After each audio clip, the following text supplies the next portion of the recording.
Hermanos, tenga abierto por favor su Biblia. No tenemos hoy las diapositivas que vamos a leer hoy, pero quiero que usted mantenga abierto su Biblia.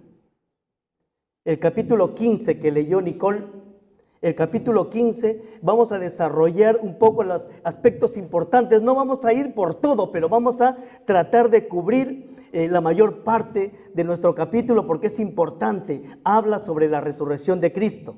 Porque nuestro tema de hoy es la esperanza de la resurrección, la esperanza del cristiano en la resurrección de Cristo. Amén. Amén. Por favor, mantenga su Biblia abierta en el capítulo 15 de Primera de Corintios. Hermanos, la esperanza, no sé si ustedes han escuchado este refrán, que la esperanza es lo último que se pierde, ¿no? Más de uno, no sé si aquí en España, a ver si me ayudan Ferran y Abigail, sí, ¿no? Sí, la esperanza es lo único que se pierde. ¿Es esto cierto? ¿Esto es verdad? Creo sinceramente que hay mucha gente que dice esta frase sin meditarla, porque no saben realmente lo que quiere decir la palabra esperanza. Aunque la esperanza de este mundo está en sus logros, en sus éxitos personales, en su economía, en el bien de sus hijos y de sus familias. La esperanza de este mundo es que a todos les vaya bien. La esperanza, iglesia amada del Señor, la esperanza de aquellos que no tienen a Cristo en su corazón, en esta tierra, es temporal. Es como la niebla que en un momento es y después ya no es efímera. Porque su esperanza comienza con la vida y termina con la muerte. ¿Es esta la esperanza del cristiano? ¿Es esta la esperanza en la cual descansa nuestra vida y nuestro corazón? ¿Es esta nuestra esperanza de nosotros como creyentes? Vamos a ir por el primer versículo de nuestro capítulo 15. El apóstol Pablo dice: además os declaro, os hago recordar, iglesia, porque está escribiendo a la iglesia de Corinto. Os hago recordar, hermanos, el evangelio que os he predicado, el cual también recibisteis, en el cual también perseveráis, por el cual asimismo, si retenéis la palabra que os he predicado, sois salvos, si no creísteis en vano. Esta era la predicación del apóstol Pablo, y esta predicación no era algo nuevo. No era una doctrina diferente, no es algo que momentáneamente se le había ocurrido al apóstol para animar a la iglesia de Corinto, que estaba pasando por muchísimos problemas. Y uno de esos problemas era esta falsa doctrina de que Cristo no había resucitado, que la doctrina de la resurrección no era falsa, era mentira. Por eso que el apóstol Pablo diserta, anima a los corintios a que recuerden el evangelio que él siempre tenía en sus labios, el cual siempre había enseñado a toda la iglesia, el cual él siempre había predicado. Aunque el mundo y sus teorías y sus doctrinas de hombre habían mermado el pensamiento y el corazón y la vida de los santos en Corinto. Y muchos habían sido contaminados por estas teorías. Yo no sé cuántas teorías hoy hay allí fuera, las cuales quizás hemos abrazado, y lo que no nos permite vivir como verdaderos creyentes. Piense un momento usted en ello. Es por ello que el apóstol Pablo exhorta a los creyentes y nos exhorta también hoy a nosotros. Si vosotros perseveráis y retenéis la palabra que os he predicado, sois salvos. Porque déjeme decirle una cosa, que si nosotros no perseveramos en la fe que está escrita donde está nuestra vida, hermanos, vivimos como si fuéramos muertos. En realidad seríamos cadáveres ambulantes. Esa es la realidad. Que un creyente se arriesga a vivir si no persevera ni retina la palabra que os ha sido predicado. No es un juego estar aquí y predicar el evangelio a la iglesia. No es un juego que usted se reúna con su hermano y comparta el evangelio. No, es un juego, es para vida. Porque así resucitaremos cada día con el Señor. ¿Amén? ¿Lo cree usted? Pues es mejor que lo crea. Sois salvos, está escrito en un presente continuo, continuativo. Porque esta posición sois salvos es para aquellos que habían perseverado y para aquellos que habían retenido la palabra de Dios a través de la enseñanza que habían recibido por la boca de Pablo. De lo contrario, su creencia y su vida sería vana, sería hueca, no tendría ningún sentido. No tendrían los creyentes razón de vivir, razones para luchar, ni razones de quién confiar. Su creencia sería vana, no tendría ninguna trascendencia eterna. Porque, hermanos, nosotros somos los únicos que podemos vivir experiencias eternas, experiencias vivas, experiencias de verdad, experiencias irrefutables, únicas. Solo el creyente puede vivirlas. El mundo no las puede vivir. Porque el mundo confía en sus muertos. Solo el cristiano que está vivo confía en aquel que le dio la vida y que vive para siempre. Jesucristo es su nombre. Amén. Vamos a mirar algunos aspectos importantes donde descansa la esperanza de nosotros como cristianos. ¿En qué descansa la esperanza del cristiano? Lamento que no haya las diapositivas. Pero yo quiero que tome atención, por eso que quiero que mantenga su Biblia abierta. No veo a nadie con su Biblia abierta, a menos que tenga el móvil en la mano y tenga allí su Biblia. ¿En qué descansa la esperanza del cristiano? Primero, en la certeza y en la convicción de que Jesucristo resucitó. Amén. 1 Corintios 15, verso 3. En adelante, porque primeramente, dice el apóstol, os he enseñado lo que asimismo recibí, que Cristo murió por nuestros pecados conforme a las Escrituras. Verso 4, y que fue sepultado y que resucitó al tercer día conforme a las Escrituras. Esta era la enseñanza, esta era la doctrina de Pablo y de todos los apóstoles, que Jesucristo había resucitado. Este era el fundamento firme de la posición de los creyentes en la iglesia primitiva. Y es también el fundamento firme de nosotros como iglesia, de que Jesucristo ha resucitado. Por ello el apóstol Pablo afirma en esta verdad a los corintios, en esta verdad fundamental, que Cristo murió por nuestros pecados conforme a las Escrituras y fue sepultado y que resucitó el tercer día conforme a las Escrituras. Estos dos hechos son los dos pilares fundamentales que sostienen la doctrina de la resurrección de Cristo. Son los dos pilares, son las dos columnas inamovibles que sostienen la iglesia hoy en día.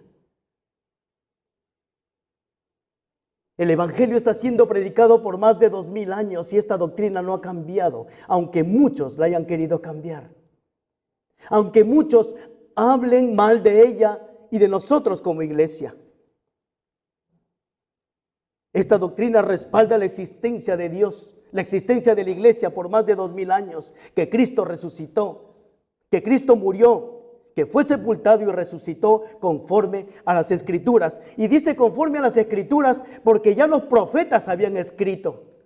Ya los profetas, Isaías 700 años antes, ya lo había anticipado. Por inspiración del Espíritu, que Jesucristo iba a morir e iba a resucitar de entre los muertos. Zacarías y algunos de los salmistas también lo declara, lo anticipa muchos siglos antes. Ahora, Pablo afirma la certeza de la resurrección de Cristo dando varias evidencias. En el texto que hemos leído hay varias evidencias de personas que vieron a Cristo resucitado, que lo pudieron tocar, que lo pudieron escuchar. Y no por un día, sino durante 40 días. durante 40 días, cumpliéndose así todo conforme a las Escrituras. Amén. ¿Acaso no es causa de gozo eso? ¿Acaso no nos debería gozar y nos debería animar a que nosotros podamos vivir vidas santas? Hermano, esto es, quizás con este capítulo, hermano, sería estudiándolo yo, ¿sabe? Mi corazón se constreñía en el Señor. Señor, mi fe no es vana. Mi fe es viva, porque tú vives y tú me sostienes en esa fe. Porque aún la fe no es mía, la fe te pertenece a ti. Y por amor y por gracia tú me lo diste para yo poder vivir una vida agradable delante de ti. ¿Cuántos no queremos ser animados hoy? Hermana, iglesia, el apóstol Pablo menciona a algunos testigos oculares de este hecho tan importante que sucedió conforme a las Escrituras. Pero antes de ello yo quiero mencionar un testigo que el apóstol Juan en su libro, en el Evangelio de Juan en el capítulo 20, él menciona a una mujer muy importante que ella fue al sepulcro llevando las especies aromáticas para poder ungir al Señor. Y dice que vio a 2 ángeles sentados con vestiduras dentro del sepulcro, que estaban sentados el uno a la cabecera y el otro a los pies, donde el cuerpo de Jesús había sido puesto. Y le dijeron: mujer, ¿por qué lloras? Y ella les dijo: porque se han llevado a mi Señor y no sé dónde le han puesto. Cuando había dicho esto, se volvió y vio a Jesús que estaba allí, mas no sabía que era Jesús. Y Jesús le dijo: mujer, ¿por qué lloras? ¿A quién buscas? Ella, pensando que era el hortelano, le dijo: Señor, si tú lo has llevado, dime dónde lo has puesto y yo lo llevaré. Jesús le dijo: María. Volviéndose ella, entre usted a la escena un momento. Volviéndose María, dice, le dijo: Raboni, que quiere decir maestro. Y Jesús le dijo: no me toques, María, porque aún no he subido a mi Padre. Mas ve a mis hermanos y diles: subo a mi Padre y a vuestro Padre, a mi Dios y a vuestro Dios. Fue entonces María Magdalena para dar a los discípulos las nuevas, que había visto al Señor y que Él le había dicho estas cosas. ¡Qué maravilla! ¡Qué maravilla! Lucas 24:10 añade algunas mujeres más y las cita: Juana y María, madre de Jacobo, y las demás con ellas. Jesús se presentó ante algunas mujeres. No fueron una, no fueron dos, fueron varias mujeres a las cuales el Señor se le presentó resucitado. Oye, hermano, qué tremendo. Fue grande este acontecimiento, fue una maravilla. Estas mujeres representan a las mujeres piadosas, quienes siguieron a Jesús en el tiempo de su ministerio y quienes lo vieron al Señor resucitado. Hermanos, yo no sé cuánto tiempo tiene usted en el Evangelio, pero mi ánimo es que usted y yo veamos al Cristo resucitado cada día de nuestras vidas, en espíritu y en verdad. Yo sé que es el anhelo suyo y el anhelo mío, pero que tenemos que esforzarnos para agradar a Dios y vivir una vida cristiana conforme a las Escrituras. Amén. Vamos rápidamente a los testigos oculares que el apóstol Pablo menciona en nuestro texto leído. Dice el versículo 5 que apareció a Cefas. ¿Quién era Cefas? Recuerdan que el Señor le dijo: Cefas, tú a partir de hoy te serás llamado Pedro. Pues es Pedro. Pues es el apóstol Pedro a quien el Señor se le aparece. Y Pedro era uno de los discípulos del Señor. Fue su seguidor durante 3 años. Pedro vio a Jesús, tocó a Jesús, palpó a Jesús, vio los milagros de Jesús. Pero también fue quien prometió que moriría por él. ¿Lo recordáis? ¿Recordáis la obra de ayer? La actitud de Pedro, compungido porque le había fallado a su Señor, le negó 3 veces y aún maldijo que no lo conocía. ¿Recuerdan? a nuestro hermano Gary de Pedro. Pues así sucedió. Pedro, un hombre que había prometido al Señor estar con él hasta el final.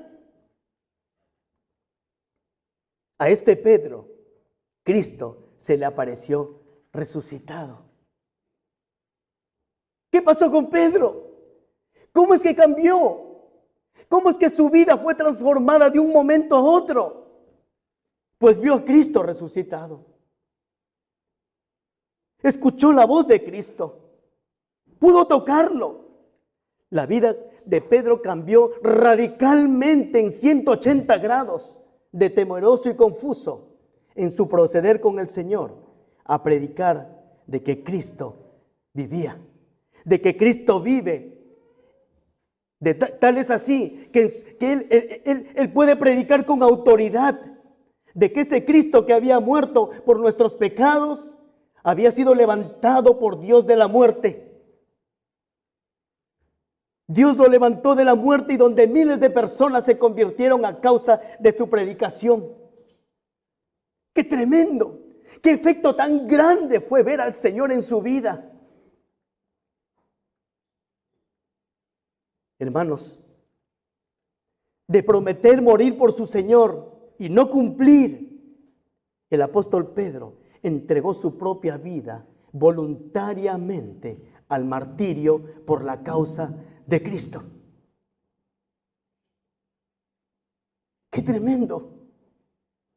Que el Señor nos dé el valor cada día de nuestra vida, porque si tenemos que ser perseguidos, si tenemos que ser maltratados, si tenemos que aún dar nuestra propia vida, que Dios nos dé el valor, la fortaleza, la confianza de que ese Cristo vivo está en nosotros y Él es nuestro abogado, donde ha ido a preparar un lugar eterno, una morada celestial para nosotros. Allí debe estar nuestra esperanza. Continúa la escritura, no me entretengo más. Dice que se apareció a muchos a la vez.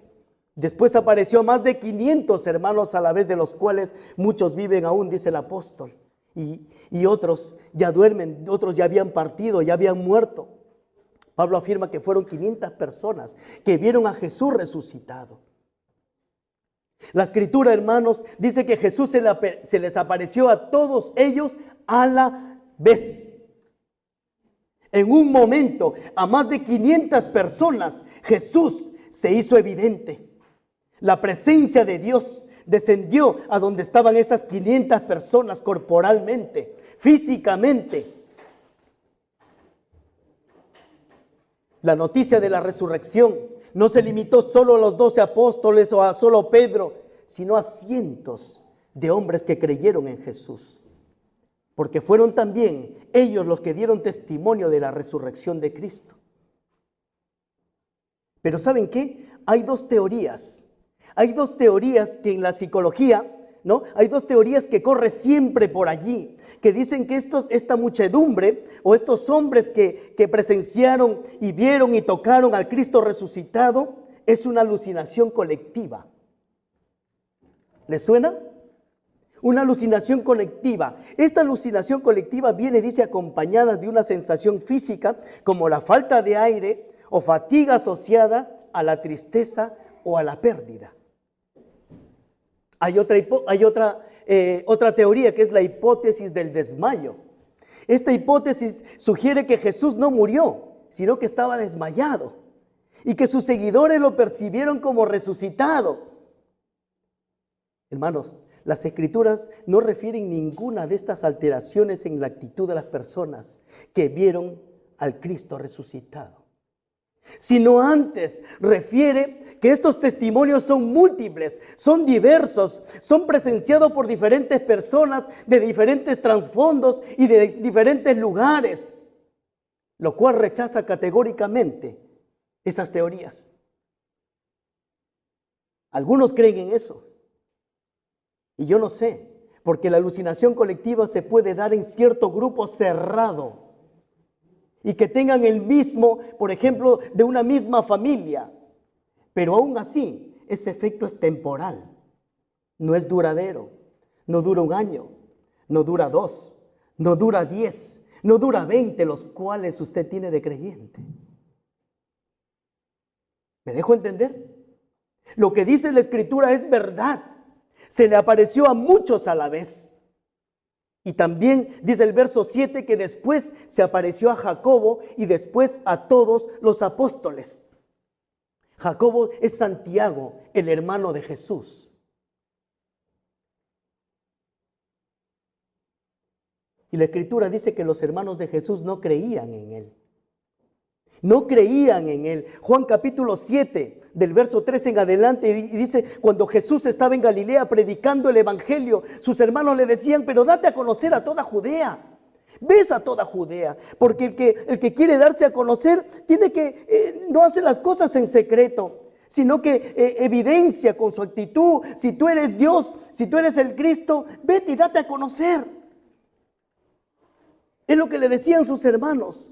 Y dice el verso 5 del capítulo 7 de Juan, porque ni aun sus hermanos creían en él. En todo el ministerio de Cristo, Santiago y sus hermanos no creyeron en Jesús. No creyeron en Jesús. ¿Pero qué pasó? Algo ocurrió en la vida de Santiago para que su vida sea transformada, para que él cambie de incrédulo a creyente y de ser seguidor de Jesús. ¿Qué pasó en la vida de Santiago? El apóstol Pablo dice que Cristo se le apareció vivo a él. Cristo se le apareció vivo a él. Y podemos ver en el libro de Hechos posteriormente que Santiago es uno de los líderes más importantes en la iglesia primitiva. Y que más adelante muere martirizado por la causa de Jesús. Y continúa que los apóstoles también vieron al Señor. ¿Y qué pasó con los apóstoles? También vemos la vida de los apóstoles quienes siguieron por 3 años a Cristo. Pero ¿saben qué? Ellos escaparon, ellos abandonaron a su Señor cuando Él más lo necesitaba. Cuando fue arrestado. Pero ellos también fueron los testigos oculares de ver al Cristo resucitado y aún que fue llevado al cielo. Y aún más, ellos recibieron la promesa del Señor cuando les dijo, y vendrá sobre vosotros el Espíritu Santo y seréis llenos de poder.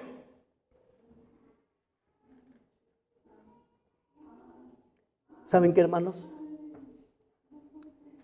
Los apóstoles, como Pedro, sufrieron persecución, sufrieron cárceles, sufrieron azotes, sufrimientos y entregaron y fueron capaces de entregar sus vidas hasta la muerte por martirio, por causa de Jesús, por la causa de Cristo.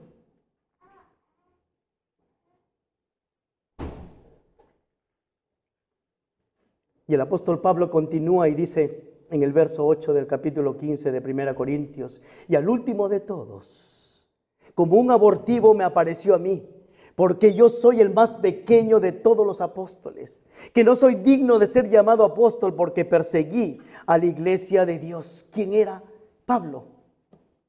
Pablo era Saulo de Tarso antes de su conversión. Él era un fariseo celoso de su religión. Era un orgulloso por el conocimiento que él tenía. Era perseguidor de la iglesia, como él mismo dijo. Él era quien cogía a los cristianos, los maltrataba, los golpeaba, los sacaba de sus casas a rastras, los metía en la cárcel y los obligaba a blasfemar. Ese era Pablo. Ese era el currículum de Pablo antes de tener un encuentro vivo con Cristo. Y él también fue el que consintió en la muerte de Esteban, el primer mártir de la iglesia, en el capítulo 7 del libro de Hechos. Pero ¿qué pasó con Pablo? ¿Qué pasó con Saulo de Tarso? ¿Qué pasó con él? Y él relata lo que le pasó en Hechos.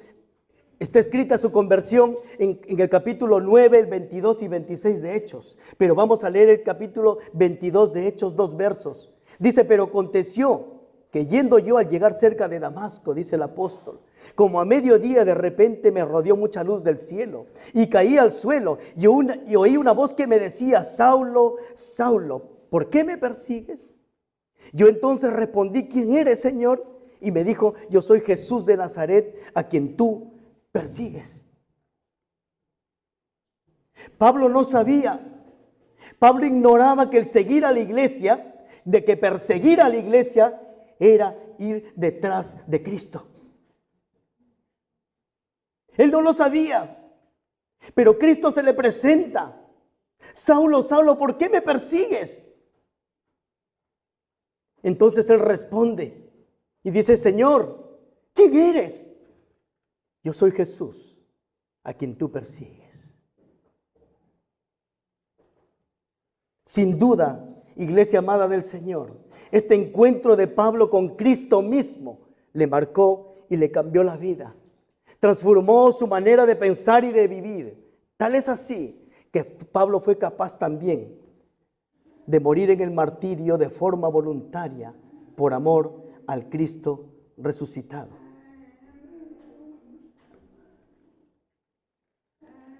Es por ello que el apóstol, a tal relato de su propia mano, Pablo dice que Cristo se presentó indubitablemente a todos ellos y que este impacto cambió sus vidas absolutamente en un antes y un después. Por ello declara: pero por la gracia de Dios soy lo que soy, en el verso 10.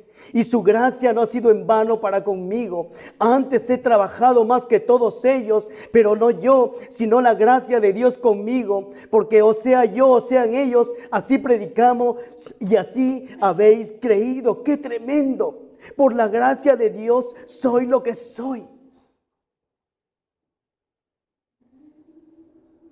El apóstol Pablo le da el mérito y la autoría de que todo como quien él era y todo lo que él hacía, le da la autoría y el mérito a Jesucristo, el Señor resucitado. Él es, no soy yo. Es la gracia de Dios conmigo, es su favor, es su amor, es su misericordia, no soy yo. Yo no tengo nada bueno. Es Él a través de mi vida, dice el apóstol. Muchas veces nos creemos más buenos que Dios. Y hay veces decimos cosas sin meditarlas, sin pensarlas, y damos a entender que quizás somos nosotros aquellos que podemos hacer mejor las cosas que Dios. No, mi hermano, no es así. No es así. Usted y yo somos lo que somos por la causa de Cristo.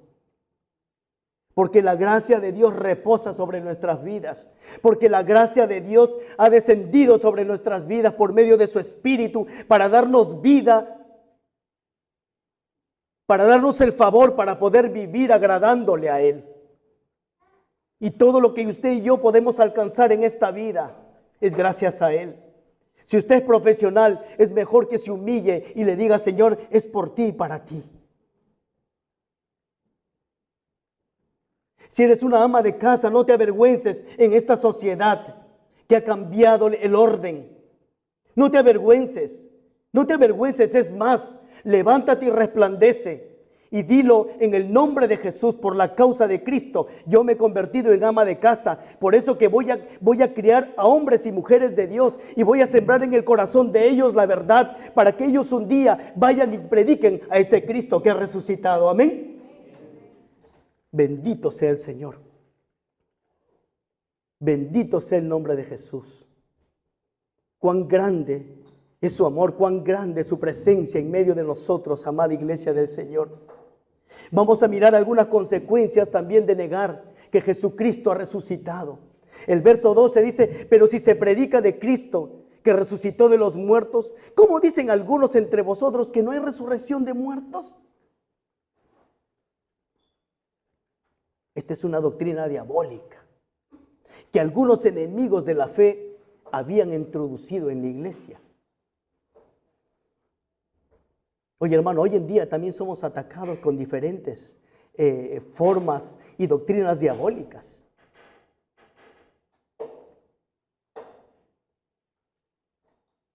Ahora dicen que también se puede llegar a Dios practicando ciertas religiones espiritistas. Y hay lugares donde te invitan para que tú puedas participar. Y están abiertos y tienen licencia de los ayuntamientos. ¿No es cierto? Sí, hermanos.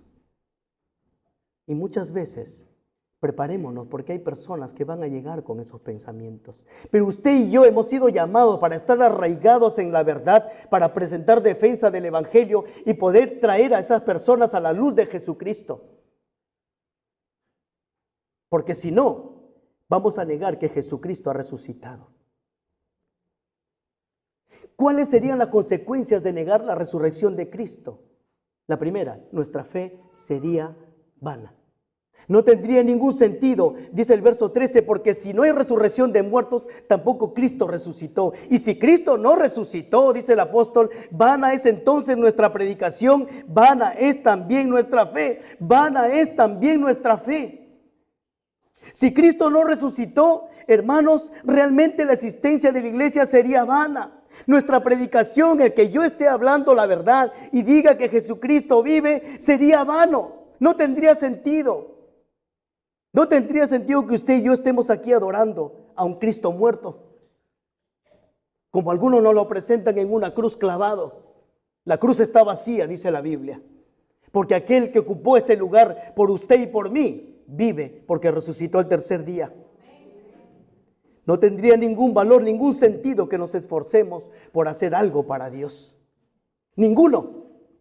Y seríamos, como Pablo continúa en el verso 15, seríamos hallados falsos testigos de Dios, porque hemos testificado de Dios que Él resucitó a Cristo, al cual no resucitó, dice, si en verdad los muertos no resucitan. Porque si los muertos no resucitan, tampoco Cristo resucitó. Seríamos falsos testigos en nuestra vida. Estaríamos viviendo la vida de Cristo sin que Él haya resucitado. Porque Dios no le levantó de los muertos.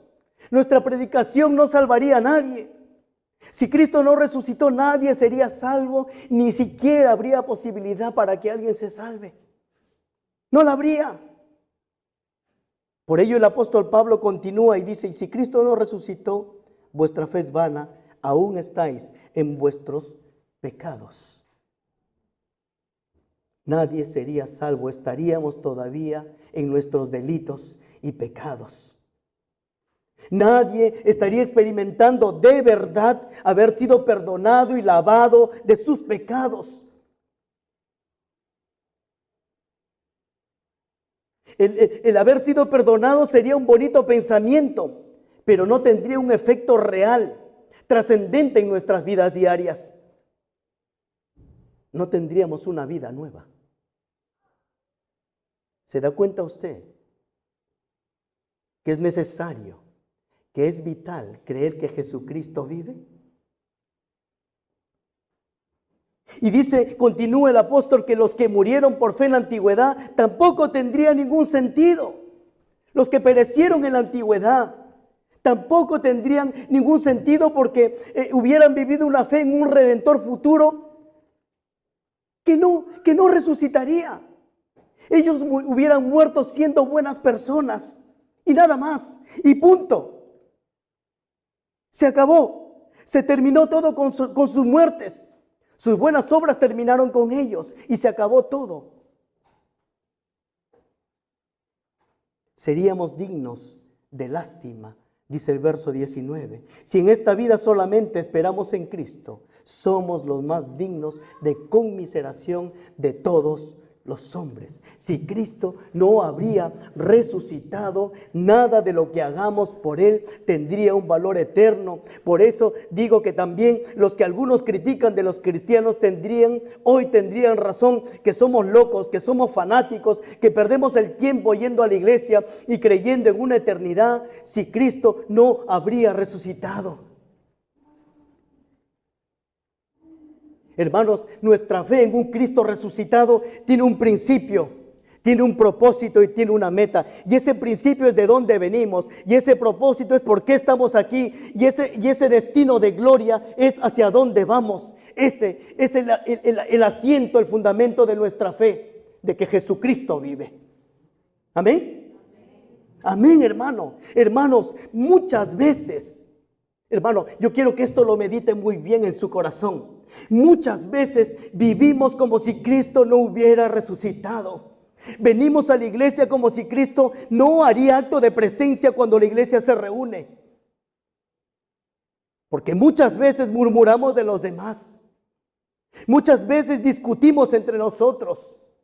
Muchas veces hablamos mal quizás de nuestro líder, de nuestro pastor. Hermano, Cristo vive y Él está aquí y Él escucha lo que usted y yo aún pensamos en nuestro corazón. Vivimos como si Cristo no hubiera resucitado. Y como tampoco quizás tendría ningún valor que Él haya resucitado. Él ha resucitado para venir y morar en el corazón suyo y en el mío. Hermanos, si Él no estuviera en nuestro corazón, es imposible levantar nuestras manos y adorar al Dios que vive. Es imposible. Es imposible vivir la vida cristiana. Es imposible hablar del amor y vivir en amor. Si Cristo no hubiera resucitado, es imposible amar a tu esposa. Si Cristo no hubiera resucitado, es imposible, mujer, que respetes de verdad a tu marido. Hijo, si Cristo no hubiera resucitado, en vano sería que honres a tus padres. Iglesia amada del Señor, estamos en un momento crucial de la iglesia. Jesucristo viene pronto.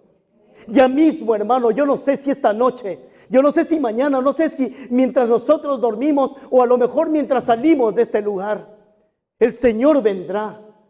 Y vendrá por usted y por mí si usted ha creído, si hemos creído realmente de corazón. Si le hemos entregado nuestra vida, hermanos, Jesucristo viene por usted y por mí. Amén. Bendito sea el nombre de Jesús. ¿Cuál es entonces la esperanza del cristiano? ¿Sabe cuál es la esperanza? ¿Sabes? La vida cristiana que usted y yo vivimos, ¿sabes a dónde nos lleva? Nos lleva a un destino de gloria. ¿Sabe por qué? Porque un día resucitaremos con Él. Un día le alcanzaremos en el cielo si vivimos cuando Él viene. Un día Él nos despertará si nosotros morimos antes de que Él venga. Y Él transformará nuestras vidas. Mas ahora, dice el verso 20 del capítulo 15, mas ahora Cristo, dice el apóstol Pablo, lo afirma y lo reafirma y lo declara. Mas ahora Cristo ha resucitado de los muertos, primicia de los que durmieron es hecho, porque por cuanto la muerte entró por un hombre, también por un hombre la resurrección de los muertos, porque así como en Adán todos mueren, también en Cristo todos serán vivificados. Bendito sea el nombre de Jesús. Ríndele un aplauso al Señor, hermanos. Ríndele un aplauso a Cristo. Él resucitó. Él resucitó. Él resucitó de entre los muertos. Él vive y Él está hoy aquí. Porque en Adán todos estamos muertos en nuestros delitos y pecados. No hay esperanza en Adán. Pero ahora todos los que tenemos a Cristo en nuestro corazón, hermanos amados, y los que hemos creído, participaremos de la resurrección para vida. Porque ya Cristo nos perdonó, Él nos justificó delante de Dios Padre. La resurrección de Cristo, dice un autor, es el anticipo y la garantía que un día nosotros también resucitaremos. ¡Qué esperanza gloriosa! ¡Qué esperanza gloriosa!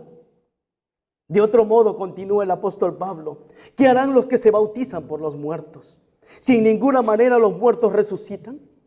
¿Por qué pues se bautizan por los muertos? ¿Y por qué nosotros peligramos a toda hora? Usted y yo hemos sido bautizados en Cristo por medio de su Espíritu y hemos dado testimonio público cuando nosotros hemos sido sumergidos en las aguas del bautismo, donde nos hemos sumergido y hemos muerto para el mundo figurativamente y nos hemos levantado simbólicamente, resucitando para Cristo y declarando que a partir de ese momento íbamos a vivir para siempre para Él. Y nos hemos bautizado porque Cristo vive. No tiene ningún sentido bautizarse por un muerto. Ninguno. Por alguien que ya no está. Por alguien que no existe. Nos hemos bautizado en Él. Y os aseguro, hermanos, dice el verso 31, por la gloria que de vosotros tengo en nuestro Señor Jesucristo, que cada día muero. No solo creía por conocimiento. El apóstol Pablo creía y confiaba, y esa confianza, esa convicción lo llevó a morir cada día en la carne, a morir cada día en el espíritu, a morir cada día para el mundo y rechazar aquello que era estorbo en su vida cristiana. Practicó la santidad porque creyó en aquel que le había dado la vida. Es imposible, y siempre se ha predicado en este púlpito, que es imposible vivir la cristiana si Cristo no está en tu corazón. Es imposible. Es imposible, es un buen pensamiento. Hermanos, un día resucitaremos con Él. Hayamos muerto en Él o estemos vivos, un día Él nos levantará para vida eterna. Y aquí os digo un misterio, y me salto para finalizar mi predicación al verso 51. He aquí os digo un misterio, dijo el apóstol Pablo, no todos dormiremos, pero todos seremos transformados en un momento, en un abrir y cerrar de ojos. Mira, hermano, este texto, en un abrir y cerrar de ojos, en un momento, a la final trompeta, porque se tocará la trompeta y los muertos serán resucitados incorruptibles, y nosotros seremos transformados. Porque es necesario que esto corruptible se vista de incorrupción y esto mortal se vista de inmortalidad. Y cuando esto corruptible se haya vestido de incorrupción y esto mortal se haya vestido de inmortalidad, entonces se cumplirá la palabra que está escrita: sorbida es la muerte en victoria.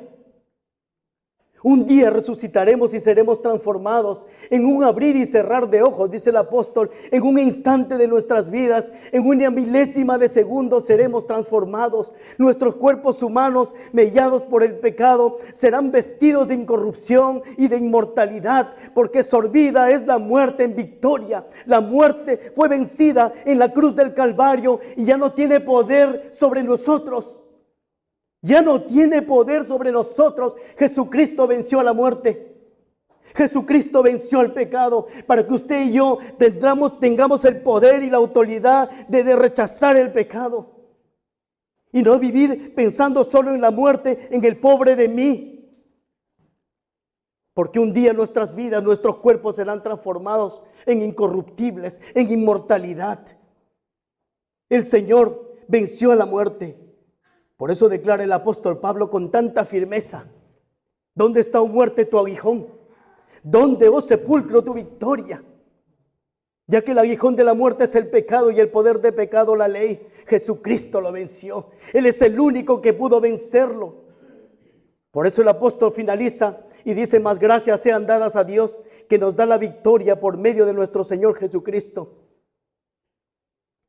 Y escuche bien esto. Así que, hermanos míos amados, estad firmes, constantes, creciendo en la obra del Señor, siempre sabiendo que vuestro trabajo en el Señor no es en vano. Hermano, nuestro servicio a Dios tiene que comenzar desde que abrimos nuestros ojos. Y voy a decir esto con temor y temblor. Tu servicio al Señor, a ese Cristo que vive, tiene que empezar amando a tu esposa. Tu servicio a Dios, mujer, tiene que empezar amando y sirviendo a tu marido, respetándolo. Jóvenes, hijos, tu servicio al Señor tiene que empezar honrando a tus padres, respetándolos, considerándolos, obedeciéndoles en todo. Ahí empieza nuestro servicio al Señor. Y quiero que sepas que no hagamos las cosas simplemente por obediencia. Recuerda, hazlo por amor. ¿Sabe por qué? Porque el amor es santificador. Santifica tu vida, purifica tu alma. El amor te lleva a hacer las cosas en excelencia, a servirle a Cristo en excelencia. Haces las cosas bien para Él, como Él se merece. El amor de Dios trasciende las barreras, ha trascendido las barreras de la historia. Cuando Dios ha usado a hombres y mujeres que murieron por amor a Él. Y sus nombres están escritos en la palabra de Dios. Y hay millones y millones de libros de hombres y mujeres que han dejado plasmado su vida por amor a Cristo. Usted y yo somos cristianos anónimos.